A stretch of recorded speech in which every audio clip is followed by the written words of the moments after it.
हाय viewers. बहुत सारे लोग क्यूरियोसिटी रखते हैं कि what should be the price in boer goats का प्राइस क्या होता है। And price definitely varies from farm to farm. अपना अपना सोच है और मोर ओवर जो इन्वेस्टमेंट किया रहता है वो उसके ऊपर भी काफ़ी कुछ चीज़ें डिपेंड करता है कि वो प्राइस क्या रहने वाला है आपकी गोट्स का। तो आज हम बात करेंगे बोयर गोट्स के प्राइस के ऊपर कि कितना कर प्राइस होना चाहिए या what is the price basically of a boer goat, क्या वो वैलिड होता है या नहीं।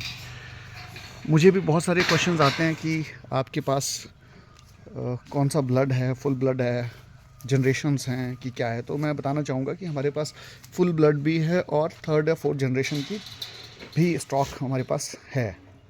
और जहाँ तक अभी सेलिंग का बात है, सेलिंग के लिए हमें थोड़ा सा टाइम लगेगा।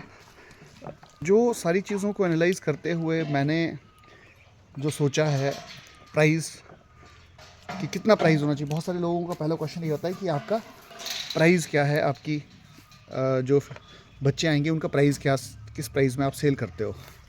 तो जो मैंने डिसाइड किया है, I decided 50,000 rupees a pair, 50,000 रुपये का एक पेयर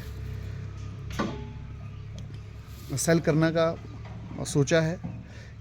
$3 का पर्पज़ यही है कि डिफरेंट लाइंस के हम लोग बच्चे दें।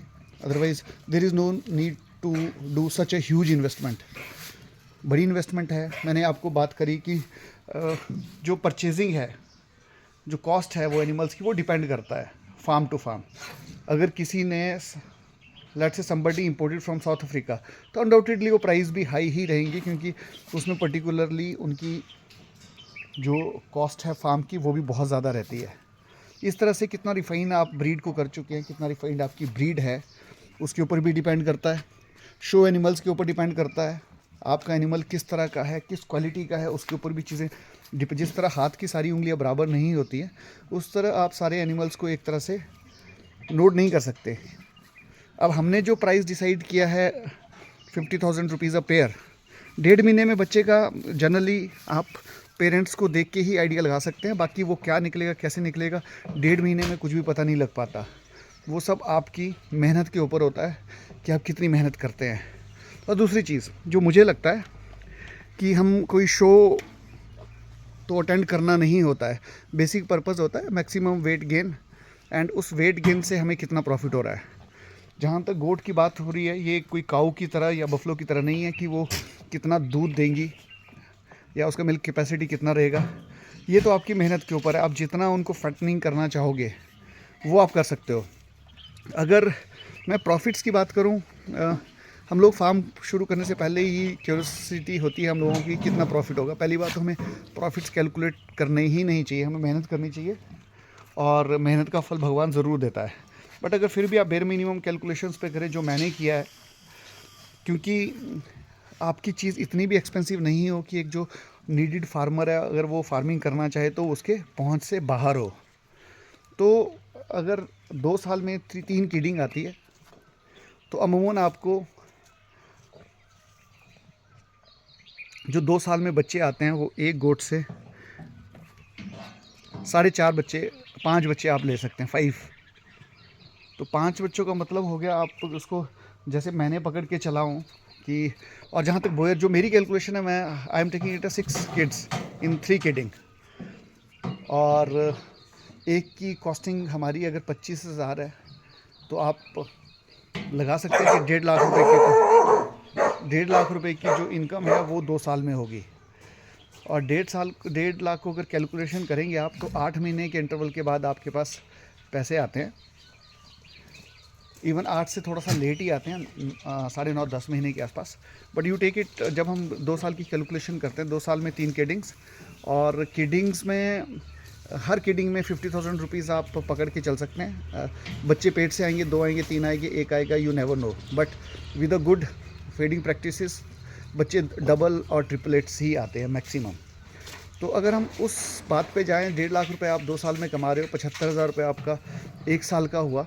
If you take costing of 10,000 rupees a goat in 8 months, तो आपकी जो 75,000 में से 10,000 65,000 होता है, जो कि आपका शुद्ध मुनाफा है। आप उसमें लेबर कॉस्ट आप किस तरह से ऐड कर रहे हो वो आपके ऊपर डिपेंड करता है। तो एक गोट अगर आपको 65,000 रुपीज़ अगर दे रही है, तो साइमल्टेनियसली आपके पास अगर 20 किडिंग्स भी होती हैं, तो आप कैलकुलेशन कर सकते हैं कि आपका इनकम क्या होने वाली है। तो सिंपल सा फंडा है। मेरा जो मानना है कि आप प्राइस रेंज उस लेवल तक रखिए जहाँ तक एक फार्मर भी अफोर्ड कर पाए। बाकी ये सब अपनी अपनी कैलकुलेशंस रहती हैं कि अगर आपका स्टॉक ही महंगा है तो अनडाउटेडली आप वियर ही नहीं कर सकते कि सस्ता आप जो स्टॉक है वो दे पाए। हमारा क्योंकि हिमाचल में एक और इशू है, meat rates are like 500 rupees a kg. बाकी जगह हम कैलकुलेशन करेंगे, साउथ इंडिया में मीट के रेट 800-900 हज़ार रुपये तक है। दिल्ली में भी शायद 700-800 रुपीज़ है, पंजाब में 600 है। I don't know why in Himachal it is so cheap. तो इन सारी चीज़ों को ध्यान में रखते हुए आप फोकस करिए प्रोडक्शन पे, क्वालिटी एनिमल्स में। जो प्रॉफिट है वो ऑटोमेटिकली आता है। आपका बच्चा 25,000 का भी बिकता है, आपका बच्चा वही बच्चा लाख रुपए का भी बिकता है। ये डिपेंड करता है आपकी मार्केटिंग स्ट्रेटजीज़ के ऊपर और आपकी क्वालिटी ऑफ एनिमल्स के ऊपर। तो ये छोटा सा वीडियो था कैलकुलेशन का। मैंने बताया कि जो हमारा जो प्राइस सेट करा है वो दैट इज़ ऑफ 1.5 महीना, 1.5 मंथ्स में हम लोग बच्चा निकालने की कोशिश करेंगे। वो अच्छा निकलता है, बुरा निकलता है, कैसे केयर करता है वो इंडिविजुअल के ऊपर डिपेंड करता है।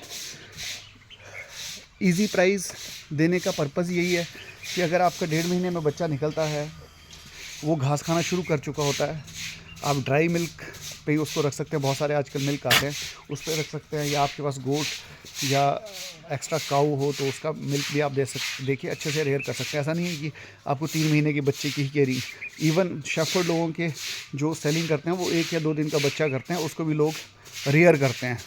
तो वाई टू गिव लाइक 5 और 6 और 10,000 रुपीज़ एक्स्ट्रा, जो काम आप 1,000 या 1,500 रुपये में कर सकते हैं। क्योंकि इतना ही कॉस्टिंग आएगी आपको। 2-3 महीने अगर आप एक्स्ट्रा लेते हो तो आपकी कॉस्टिंग इंक्रीज़ हो जाती है बच्चे की, वही 35, 40, 45 हज़ार के आसपास चली जाती है।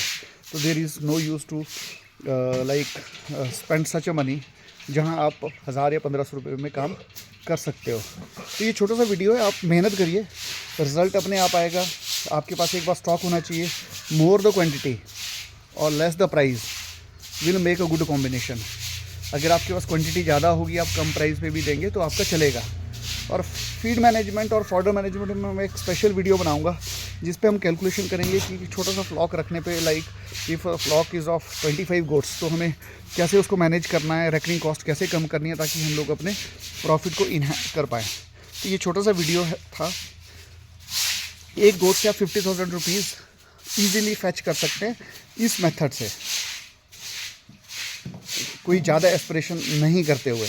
बट अगेन क्वेश्चन वही आता है कि ये डिपेंड करता है फार्म टू फार्म, उनकी इन्वेस्टमेंट लाइफ स्टॉक के ऊपर कितनी है और उनका खर्चा कितना है।